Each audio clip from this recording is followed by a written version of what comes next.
Now, Roma Wines present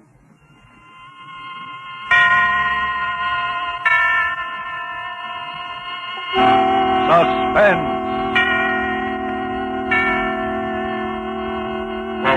Tonight, Drive-In, starring Nancy Kelly. Suspense is presented for your enjoyment by Roma Wines. That's R-O-M-A, Roma Wines. Those excellent California wines that can add so much pleasantness to the way you live, to your happiness in entertaining guests, to your enjoyment of everyday meals. Yes, right now a glassful would be very pleasant as Roma Wines bring you Suspense.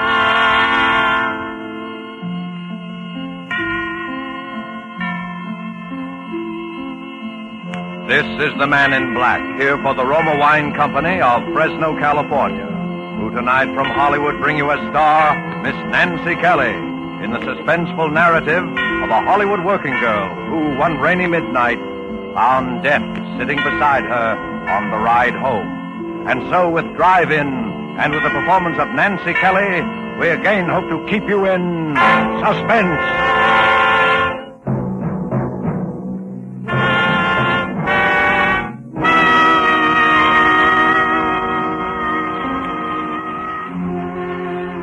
I wish I hadn't let Ruth talk me into serving that last car that came into the drive-in that rainy night. It was late. I was tired. I'd been on my feet all day carrying heavy trays, hopping to it when impatient people glared their headlights on and off in my eyes. And heaven knows there are a lot of impatient people in Hollywood. These car hops don't have an easy time of it. Talk about your mail carriers. Well, we're the same. Raining or blowing or boiling hot, we've got to get through with that tray or know the reason why. Tired, hungry people who sit back in their car and expect $1 million worth of service for a 10-cent tip. Why do we do it? Well, sure, there are other ways of making a living in Hollywood, but not many that hold that glittering promise that maybe someday, somehow, maybe someone will say, "Why, that girl looks like Lana Turner." Yeah, at least her hair's done up that way. You know, I think I could use her in that new picture of mine. I think I'll ask her to come out to the studio. Yeah, I know. Well, here we go again. Well, maybe it doesn't happen often, but there's always the chance. And there's always that hope. That's what keeps us going, I guess. But there are other things that can happen in a drive-in. Things that aren't on the menu by any manner of means. Like the rainy night I was telling you about when I let Ruth talk me into serving that last car that came in. Oh, Mildred, please take his order. I've got 3 other cars and I'm waiting for French fries. Oh, look at the clock, will you? It's near midnight. I'm off duty. Oh, please, Mildred, just as one more, will you? I'll do the same for you sometime. But Ruth, Oh, what's the matter with him? Can't he read? Please do not honk your horn. It looks clear enough to me. Well, it's the doctor's car, see? He's probably going to rush. Anyway, you got nobody waiting. Oh, all right. Gee, thanks a lot. Well, it was true. No one was waiting for me. Only the bus that'd take me to Glendale, where I lived alone in an apartment. So I buttoned up my raincoat and I took a menu over to the car. Good evening. Never mind the menu. Just some black coffee, a pot of it, and a ham sandwich. Please hurry it. When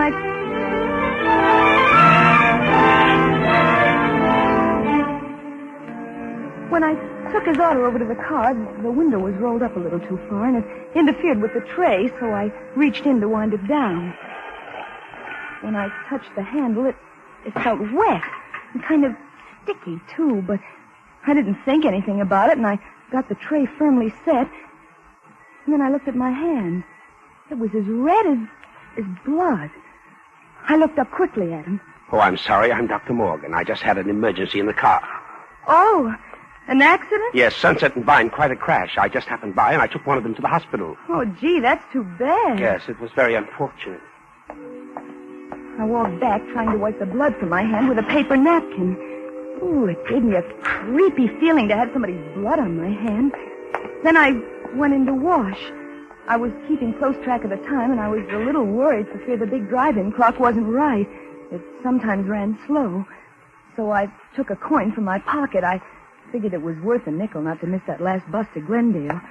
I walked over to the payphone, and I was just about to drop the nickel in when I looked out, and he was leaning on the horn and beckoning to me at the same time.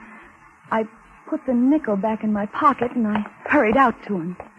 I'm sorry, but I'm in a hurry, and I haven't time for this coffee to cool off. I'll take the sandwich with me. How much do I owe you? 40 cents. 40 cents. Here you are. I hope I didn't interrupt your phone call. Wasn't important, was it? No. I was just checking on the time. I didn't want to miss my bus. There was a clock right over your head. Oh, that's usually wrong. I have the time. It's about 4 minutes to 12.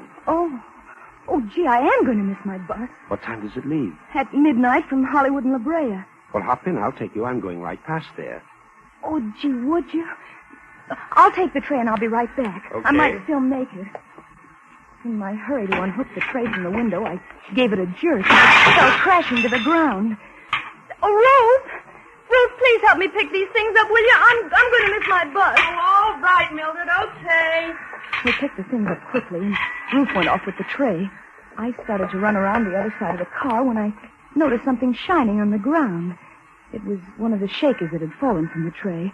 I picked it up, and I started running toward the drive-in when he spoke to me. Why don't you just put that in your pocket? You can return it tomorrow. Come on. You're going to miss your bus. Well, I put the shaker into my pocket, and I rushed over to the other side of the car, and he opened the door for me. I was just about to get in when I hesitated. I wasn't used to doing this sort of thing. The other girls sometimes let the customers drive them home, but I never did. Still, he looked so decent, and... Come on, you'll miss it. Then he reached out as if to help me in. And I thought then that he was really concerned about my missing the bus, for, well, he seemed to pull me into the car. And the first thing I knew, I was sitting beside him. And the door slammed. And we were driving off. I was a little uneasy, but then I thought, no, it's only a few blocks, and I won't be in the car long.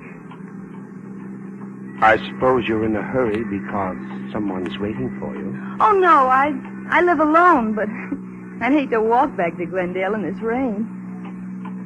You won't have to walk. Well, this is very nice of you. I appreciate it. Not at all. Would you mind rolling up that window on your side? There's a draft. Oh, of course. You can let me off at that corner over there. All right. Anywhere along here will be all right. This is fine. Right over there by that stop sign. Well, you're going right through that stop signal. Am I? Yes. But I'll get over there by the other one. My bus... You're turning the wrong way. Am I? Yes. This goes up to Laurel Canyon. Does it?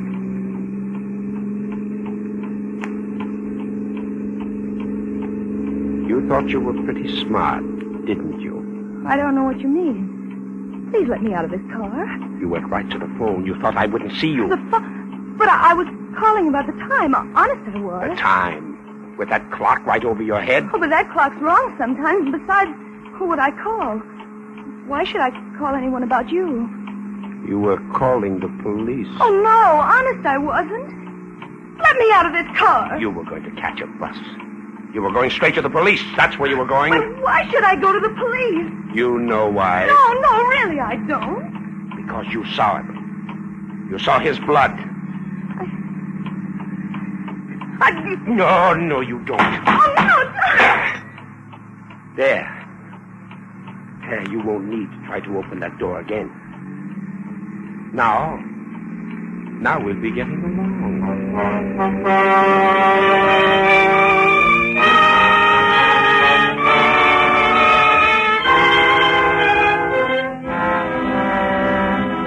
Tonight, for suspense, Roma Wines are bringing you as star Miss Nancy Kelly, whom you have heard in the prologue to Drive-In by Mel Dinelli and Muriel Roy Bolton. Tonight's tale of suspense.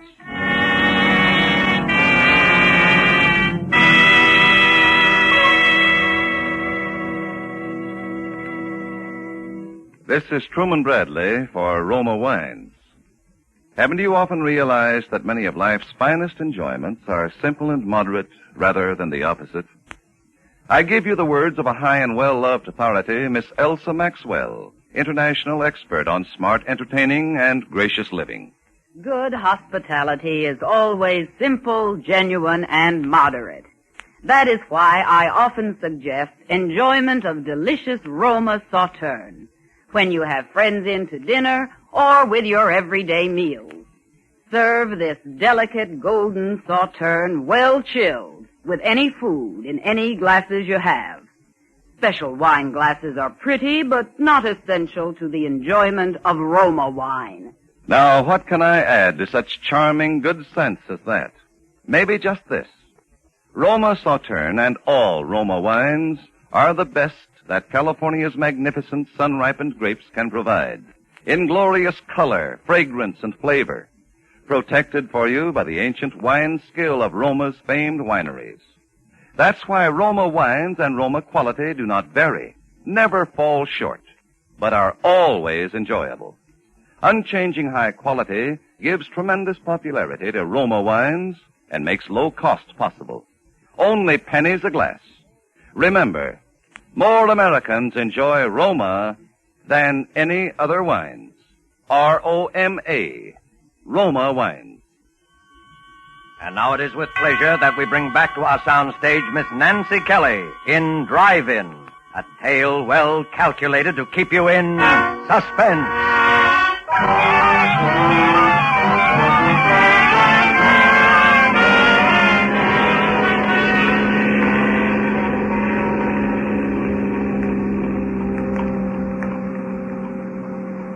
After I made that last try to get out, and he broke the handle of the door, all the strength seemed to go out of my body. I just sat there as we drove on. We passed a few people and some cars in the next blocks, and I thought of calling out, and then I knew why he'd asked me to roll up the window when I'd first gotten into the car. And then we were at the mouth of the canyon, and I could see the road dark and lonely up ahead. The car twisted and swerved. My arm ached from his strong fingers that had dug into it when I tried to jump out. I looked at him from the corner of my eye. He hadn't seemed like a criminal back at the drive-in, and he didn't seem like one now. His jaw was black from needing a shave, and still his face, well, it wasn't like a criminal's at all. It was so tired. Quit staring at me. Look, I didn't know anything about you. Honest, I didn't. Please let me go. You know something about me now. I won't tell anybody. Whatever it is, I promise you I won't. A woman's promises. Remind me to tell you a story about a woman and a promise. Let me out. Please let me out right here. It's a long way back to Glendale. Well, that's all the better. It'll take me hours to get back, and you'll be miles away by then. I'm not taking any chances with you, kid. Please. Oh, please let me out. I've got to get back. You said no one was waiting for you. You live alone, don't you? No one will miss you. We both heard the siren then. He looked quickly into the rear vision mirror. Then he took a gun from his pocket, and he turned to me.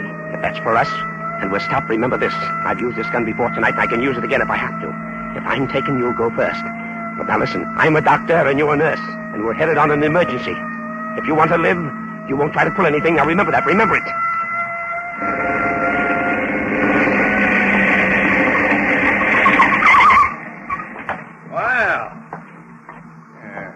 Going awful fast for a wet night, aren't you?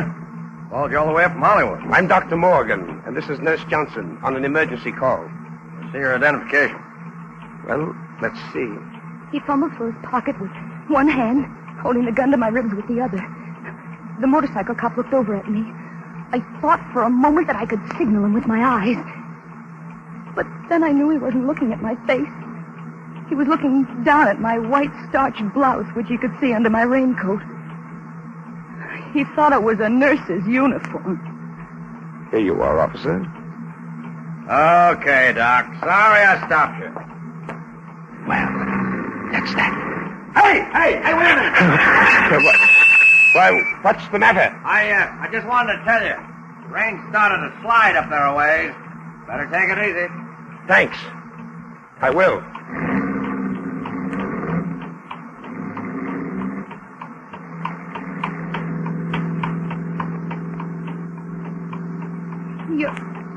You're not Dr. Morgan, are you?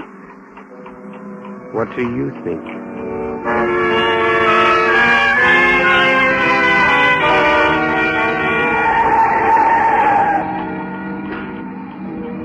Then we came to the landslide. It wasn't a big one, but it had made a terrible mess of the road.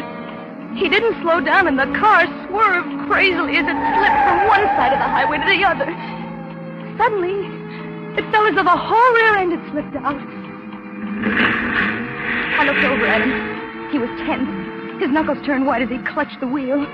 He shoved the car into reverse. I hoped it would never move. And it didn't. We were stuck.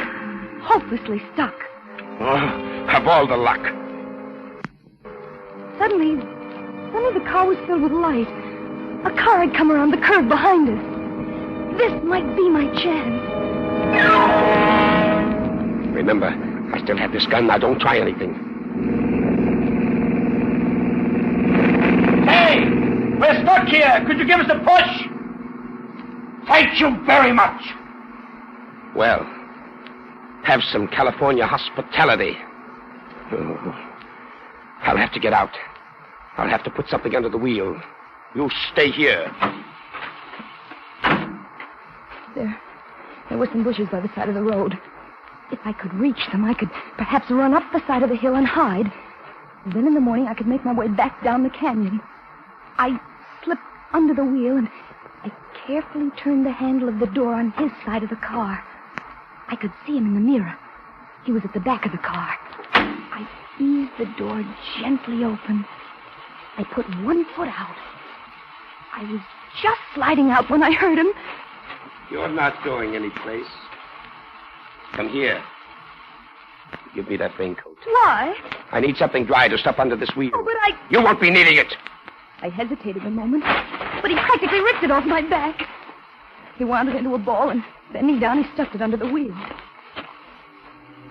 The gun. It stuck out of his back pocket. If I could get it, if I could lay my hands on it. I held my breath, and I reached out. It seemed so far. But I finally touched it, and then I snatched it from his pocket swiftly. Give me that gun. I'm going. You can't stop me now. Can't I? No, you stay right where you are. I won't hurt you. All I want is to get home. I'm going, but if you follow me, You're what? I'll kill you. I don't think you will. Oh, yes, I will. You think I'm afraid? Aren't you? No, I don't care what happens to you. You're a murderer. You killed somebody. I thought you didn't know anything about I me. didn't, but I do now, and I'm going to tell the police. Stay where you are. No, I'm not afraid. I'll shoot. It's too bad I used up all of those tonight. You could have filled me full of holes. Give me that gun. Now get in the car.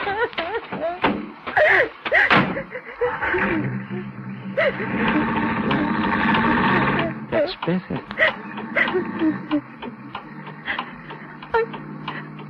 Are you going to kill me? What do you think?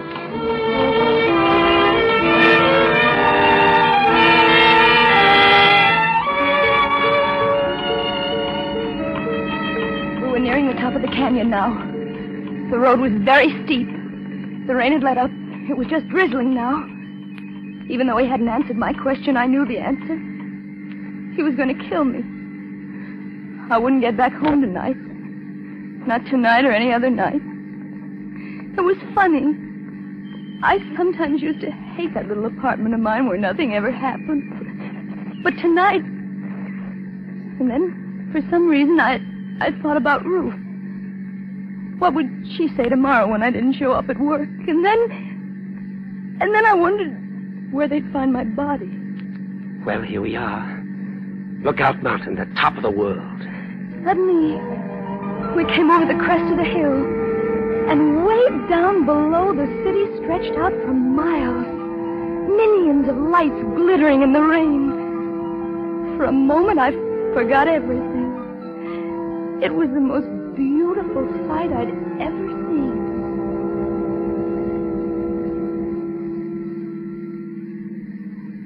Ever been up here before? No. It's nice, isn't it? Oh, yes. I used to come up here with a girl once. We used to sit and talk for hours. Come on. We'll get a better view if we get out. I knew it was foolish to argue, so I followed him. But as he walked over towards the edge, I became frightened. It was such a steep drop. Well, come on. I'm afraid to get so close to the edge. You won't fall. Look. That's Los Angeles over there. That bright line of lights is Western Avenue. I went to school somewhere along in there. I used to get into all sorts of trouble at school. But I got by. I managed. And everyone said I'd grow out of it. And over that way, towards the ocean, that's Westwood. That's where she lived. This girl I was telling you about. That was the best part of my life, I guess. That's when they said marriage and a wife would straighten me out. Marriage and a wife would straighten me out in Westwood, they said. Does your wife still live there? No. She's dead. Oh, I'm sorry. You needn't be. I killed her. Oh, why? Because she couldn't keep her promises. Did you kill her tonight? No. A long time ago. The jury said I was insane. But I think it was the sanest thing I ever did. They put me in an asylum. Do you know what it's like being locked up year after year when you know there's nothing wrong with you? No. It isn't good. You'd do anything to get out. Anything. I knew if I could keep him talking, maybe a car would come along. Maybe something would happen. It was my only chance. What are you thinking about? You killed someone else tonight, didn't you? Yes. Dr. Morgan? Yes. He was one of the men who thought I was insane. Why did you do it? I wanted his car to get away in. I didn't want to be locked up anymore. Oh, but they'll catch you. No. No, they won't find the doctor for several days. I saw to that. But how can you be so sure? I do things thoroughly. What are you going to do now? First, I'm going to... Oh. Then I guess I'll go south. I knew what he meant by that pause. I started to back away slowly. I'd made a mistake by reminding him of the present. My hands went instinctively to my pocket for something to defend myself with. I knew there was a pencil there. It was sharp. Maybe I could scratch him or hurt him some way with it. But when I reached for it, I felt something else instead. Something cold and hard. I was puzzled for a moment, and then I remembered it was the shaker I'd picked up at the drive-in. You can't get away now. Then he started moving toward me. Me, with only a pencil and a shaker to defend myself with. It's too bad I came into that drive-in tonight. Why did you? Because I was hungry. Because I hadn't eaten for a long time. Weren't you afraid someone would see you? No alarm had gone out. How did you know? I knew. Oh, I'm sorry. If only you hadn't rolled that window down. If you're sorry, why don't you let me go? It's too late. What's that? A car was coming over the top of the hill. With a sudden movement, his arms were about me in a tight embrace. I started to scream, but suddenly his lips closed over mine. Pushing my head back roughly, he kissed me. I could scarcely breathe, and I felt the car's headlights on us like a spotlight. Well, just look at this view, will you? You know, I'll have to do this in a picture sometime. Can't you see we're interrupting something? Drive on, will you? Where? Oh, in all this rain. You'd think people would have more sense. Come on. He held me a moment longer, and when the car had gone, he released me. My pencil had fallen to the ground, and I was left with only the shaker in my hand.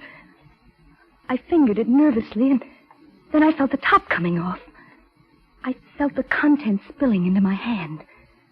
What have you got in your hand? Nothing? Give it to me. No! Give it to me. He grabbed my wrist, and he pulled me toward him. We were moving to the edge of the cliff, but my other hand was free, and I threw the contents of the shaker into his face. His hand flew to his face in an effort to clear his eyes. But it was too late. The pepper had blinded him. He lunged out for me, but I stepped aside quickly, and he slipped in the mud. His hands went out to steady himself. He clawed frantically at thin air, and then I saw him falling over backwards, over the edge.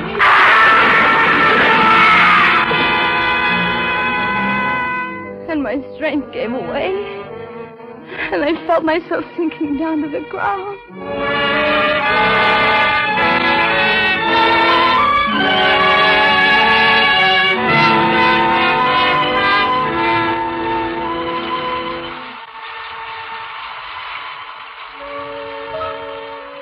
I don't know how long I must have been there, but when I came to, it was raining again. I was soaked to the skin, and there was mud caked in my hair. And there was no one in sight.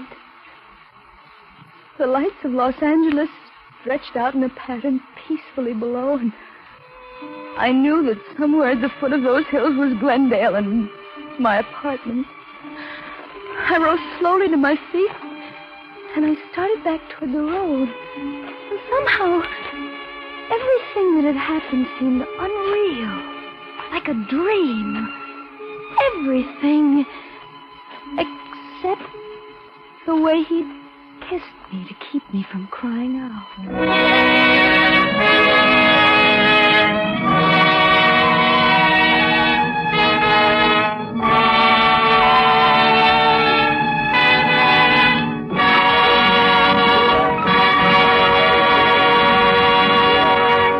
And so closes Drive-In, starring Nancy Kelly. Tonight's study in Suspense. Suspense is produced, edited, and directed by William Spear. We are sometimes asked, why does Miss Elsa Maxwell always say it is smart to serve Roma wine? Her explanation is simple. It is smart to serve Roma wine, first of all because Roma wines are so delicious, so good with food or any time. It is smart further because Roma wine affords simple pleasure, enjoyment that is truly moderate. Finally, it is smart because it is such an easy and inexpensive addition to hospitality and everyday living. Yes, in every way, it is smart to serve and enjoy Roma wines. They are California's finest, always good, unvaryingly fine in flavor and quality. And remember, the cost is only pennies a glass. More Americans enjoy Roma than any other wines. Roma. R-O-M-A. Roma wines. Nancy Kelly appeared through the courtesy of RKO and will soon be seen in their production, Betrayal from the East. The part of the man was played by Wally Mayer. Next Thursday, same time, we will have an unusual program for you that you won't want to miss. It will bring you, in his first appearance as a dramatic actor, Mr. Frank Sinatra. And appearing with Mr. Sinatra will be that incomparable actress, Miss Agnes Moorehead. Don't miss them next week on Suspense. Presented by Roma Wines. R-O-M-A. Made in California for enjoyment throughout the world. This is CBS, the Columbia Broadcasting System.